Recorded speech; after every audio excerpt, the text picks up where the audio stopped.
Using a decent pair of strippers slash crimpers, you'll want to strip your wires. I'm stripping them about an inch on each wire, and then once they're stripped, I'm going to twist the wire. And then once I have both of my wires twisted, I'm going to cross them right about the middle of each other. And then I'm going to twist them together, wrapping them opposite of each other. I don't want enough wire over the edge to where it goes over the sheathing of the wire. I want it to end up just at the end of the sheathing on each side, and I don't want any extra wires sticking up, so I want to make sure that they're twisted firmly together. Test it by pulling your wire. It should be nice and firm, and it should be a nice connection. Then you can just tape it with some electrical tape, and you'll want to do about 3 coatings of electrical tape up and down the connection. If the wire was to heat up and it only had a single layer, it could possibly melt the electrical tape. But having about 3 or 4 coatings of the wire on each side would be nice.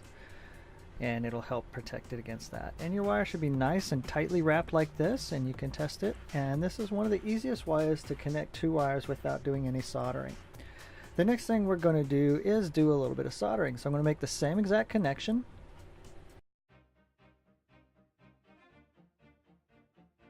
I'm going to use a soldering iron and some solder. And I'm using a 150 watt soldering iron. You'll want a way to hold your wire. You can usually, if you're connecting it to something else, it'll usually be hanging there and it's just fine. But I had to prop it up to hold it in place since I'm using a demo wire here and it's really small. So I'm going to tin the tip of my soldering iron while it's hot. And it gets a little bit of solder on it, and then I'm going to touch the tip of it right to the point where I want the solder, and that solder that's on the soldering iron is going to actually start the connection. And then I'm going to just melt my solder right onto the wire, and you only want to do it for a couple seconds. You don't want to burn your wire. And there's a nice solder connection right there. Now you can just tape this connection if you like, if you don't have any heat shrink. Just run your tape right around it and tape it in the same method that we did the first one. This is not the preferred method. The preferred method is use some heat shrink. This is an adhesive lined piece of heat shrink. It is a marine grade, and this is the preferred method of covering your wire rather than taping it. To use the heat shrink, you're going to want to put it on first.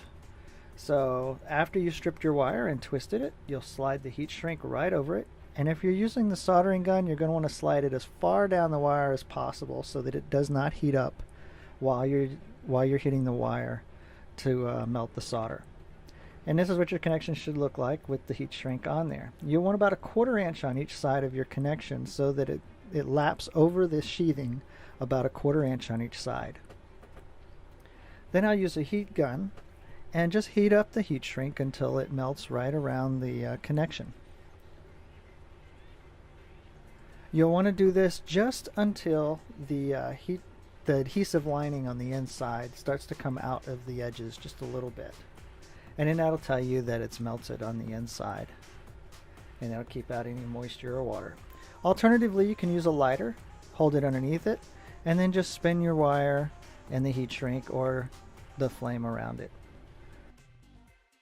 Now, the easiest way to do wire connections is with a butt connector, but you'll need a good crimper to do this. You'll strip the wires just a little bit, maybe a 1/4 inch or whatever, just far enough to fit into the butt connector. Now, butt connectors come in different sizes. Now, also inside of the butt connector is a line running down one side where it's actually wrapped and connected at that point. Now, you want to pay attention to this when you go to crimp because you'll want that line in the loop part of your crimper that I'm pointing at right now. The dimple side will go on the side of the butt connector that has a solid platform. Okay, once you've got your wire in there, you'll want to push it in and crimp it really tightly. Use both hands if you need to. I always use both hands just to make sure I crimp it really tight. Okay, now once I've finished crimping, I'll test my connection by pulling the wire, and it should stay in nice and firm.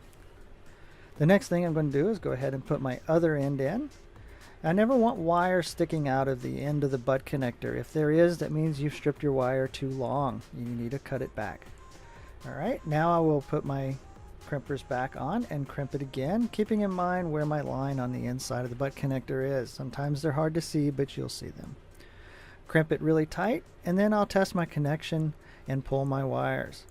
Now I can wrap this with electrical tape just to help prevent moisture from getting inside, and it is a good idea to do. You don't need that many wraps since it is a butt connector, and you just need to wrap it one time or so.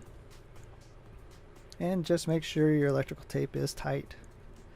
And that's about it. Thank you very much for watching my video. And if you had any questions or anything, feel free to leave them in the comments. And good luck, especially you to the winds, and hope you enjoyed it. Bye-bye.